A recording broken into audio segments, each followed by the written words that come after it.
almost like the Flashpoint, where it starts, one of the key matrix lines that will help shatter this status centralized system. Hello, friends. This is Flashpoint Radio. Thank you for joining me. It is Wednesday, May 16th, 2012. I am your host, Jay-Z, and we are going to go through a ton of stories today, so stay with me. Look up the information for yourself. Links in description below. Remember, follow me on Twitter at Flashpoint Radio, Facebook.com/Flashpoint Radio. Subscribe to this feed. Like these videos. Share them with your friends through all of your social media sources and outlets. We are going to start this evening in Orlando from clickorlando.com. Headline, Passing Score Lowered for FCAT Writing Exams. Turns out in Florida's public schools, the Board of Education decided in an emergency meeting Tuesday to lower the passing grade on the writing portion of Florida's standardized tests after preliminary results showed a drastic drop in student passing scores. What kind of drop, you say? In fourth graders, only 27% passed this year, compared with 81% last year. Eighth graders, 33% to 82%, and for 10th graders, 38% to 80%. Teachers' unions obviously said this is not a way to judge students, and this is not a way to grade us on our job and how much money the state and the federal government decides to give to you. They believe the tests are unfair. Well, you know what's unfair? The fact that you get tenure after 3 years in some cases. The fact that you just get raises because you've been there for a certain number of years. Time is not performance. If you want your system where you just get paid for showing up and giving your students the book or whatever curriculum has been set forth, then this is what you get. Then you have to get your students to pass a standardized test. I'm not a fan of standardized tests because everyone learns at a different pace. But until we get teachers who actually care about performance, not appearance, and not tenure, and not their paychecks and their benefits and their pensions, maybe we can get somewhere. But until that point, don't talk to me about passing scores. How about the fact that all over the country, teachers have been shown to be cheating for their students? Maybe last year you were cheating, and this year you weren't. And you let your students actually take the tests. Moving along from lowellsun.com out of Massachusetts, Carlisle, Massachusetts. Ice cream spot hits rocky road. Looking to hit the spot with a savory ice cream at Great Brook Farm State Park this week? You may be out of luck. The park's popular ice cream stand was unexpectedly shut down by state officials over the weekend after the stand's operator made building improvements at the site without getting permission first. The best part about this story is the owner, Mark Duffy, who's been running it for 26 years, said armed environmental police showed up at the stand on Friday evening. Granted, 6 p.m. Friday before Mother's Day weekend, a very sunny and beautiful weekend from what they say in Massachusetts, and shut him down. And the best part is they're environmental police. And they have guns. Why do they need guns? You're environmental police. You're supposed to, I guess, enforce environmental standards. I didn't know violent criminals were the ones violating your environmental standards. But this is just another case of the government getting in private business, small business, and preventing commerce from taking place. This gentleman simply did some expansion to keep up with his increased business. He said he had been making improvements and had been doing repairs for years without a permit, and nothing has ever happened. But now, I guess, once you give the environmental police the guns, they decide to actually use them, or at least flex their power. But we will look at the flashpoint we brought into your scope realm of view yesterday about Greece and their possible exit from the euro from channel4news.com. Vultures circle Greece before bond deadline. Vulture funds who bought international Greek bonds at discounts are circling ahead of Tuesday's deadline to repay a $436 million note, I believe it's euro note, issued long before the name crisis and Greece became synonymous. The best part about it, if Greece refuses to pay up, the funds will threaten to drag Greece through the English courts for payment in a year or two. Yes, not the Greece courts, not the Greek courts. The Greek people do not get to actually weigh in.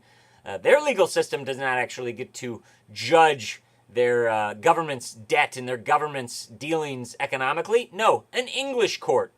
Where is everything run out of? Ah, yes, the city of London. Yes, that's where it all began with the Rothschilds, and it's still happening there. From The Guardian, cost of Greek exit from euro put at $1 trillion. The UK government making urgent preparations to cope with the fallout of possible Greek exit from the single currency.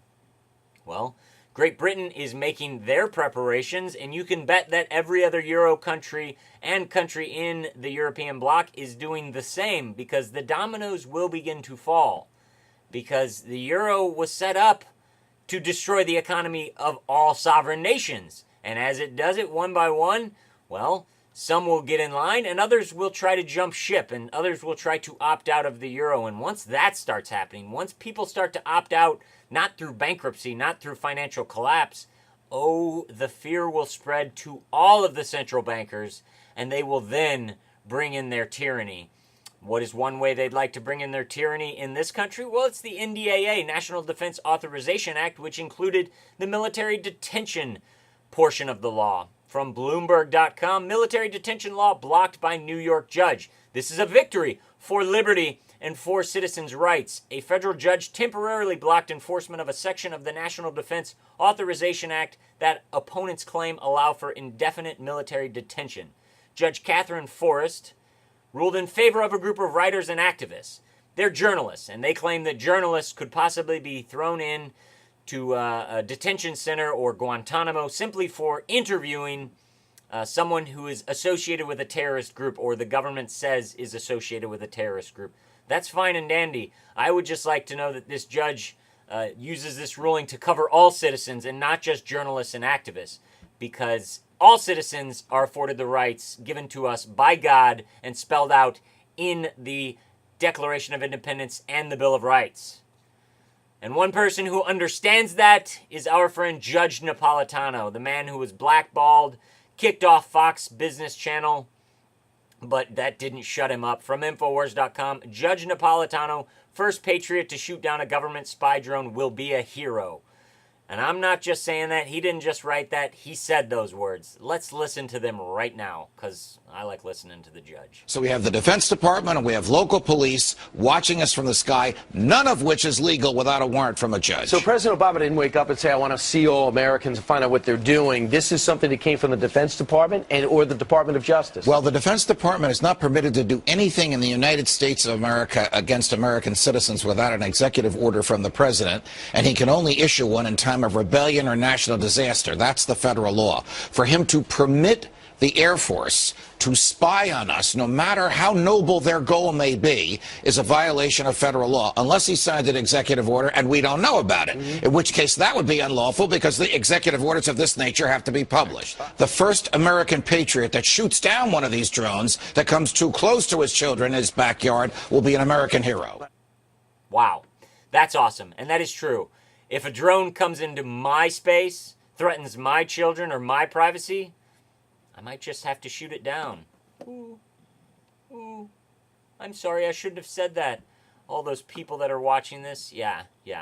And you say, well, they're not going to have those drones for quite some time. How about this YouTube video out of Elgin, Illinois, about 40 miles from Chicago? Take a look at this.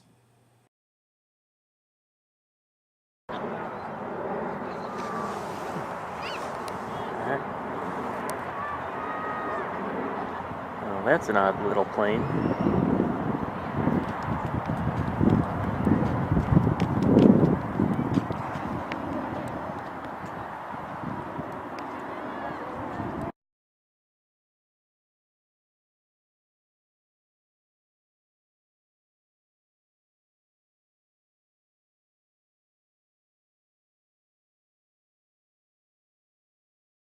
Yes, a child's sporting field. a soccer game, and a gentleman looks up, and what does he see? An unmanned drone. No doubt preparing for this weekend's NATO summit, which, as you know, so are Chicagoans. Police ready for protesters with sound cannon. Long-range acoustical devices will be used to communicate message to demonstrators. LRADs are equipped with a shrieking alarm able to send pain-inducing sound waves of up to 150 decibels that can be heard from as far as 1,600 feet away. The use of the sound cannon is controversial since the human threshold for pain lies between 110 and 120 decibels. But, of course, Chicago's top cop said the plan, however, isn't to use the devices that way, but rather to send clear, crisp messages to demonstrators. Yes, they need a sound cannon for demonstrators to hear them. We're not going to be in the business of dispersing crowds, he said, and have people running all over the place. People who are committing crimes are going to be arrested and extracted from the crowd. Well, with all of the chaos you're expecting this weekend, it may be very hard to do that. So if you think they're not going to use these sound cannons for crowd control, you got another thing coming. Get ready, Chicago. You're about to get a taste of the police state. I hope you enjoy it. I hope you bow to your foreign leaders because they will be coming to gobble up our resources soon enough. Jay-Z signing off for Flashpoint Radio saying thank you for joining me. God bless and keep your eyes to the sky.